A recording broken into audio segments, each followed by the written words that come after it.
এই হত্যাকাণ্ডের অবিলম্বে বিচার করতে হবে।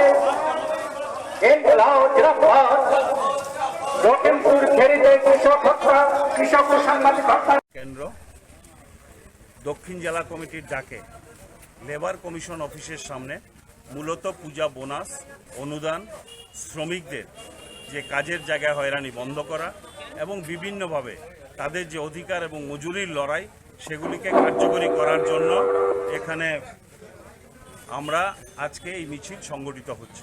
একইভাবে আপনারা জানেন যে আজকের দিনে আমাদের দেশে লখিমপুর খেরিতে উত্তরপ্রদেশে তদানীন্তন মোদী সরকারের রাষ্ট্রমন্ত্রী স্বরাষ্ট্র দপ্তরের তার নেতৃত্বে কৃষক এবং সাংবাদিকদের খুন হয়, এর প্রতিবাদে আজকে মিছিল আমরা সংগঠিত করব।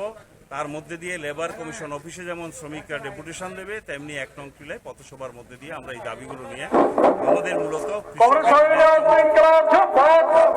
১ নং টিলায় কৃষকদের ন্যায্য মজুরি সহ যে দাবিগুলো কালো আইন বাতিল করে কৃষকদের অধিকার রক্ষা করা, এগুলি আজও আমাদের এখনো রক্ষিত হয়নি এবং মোদী সরকার বারবার প্রতিশ্রুতি তা থেকে পিছু হচ্ছে।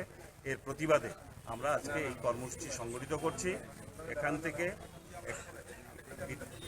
কন্যা কালীনগর হয়ে ১ নং টিলায় আমাদের কর্মসূচি সামিল হব এবং মোদী সরকারের বিরুদ্ধে কৃষক এবং শ্রমিকদের এই যে জনবিরোধী নীতি একটার পর একটা গ্রহণ করছে তার বিরুদ্ধে আমাদের লড়াই চলতে থাকবে।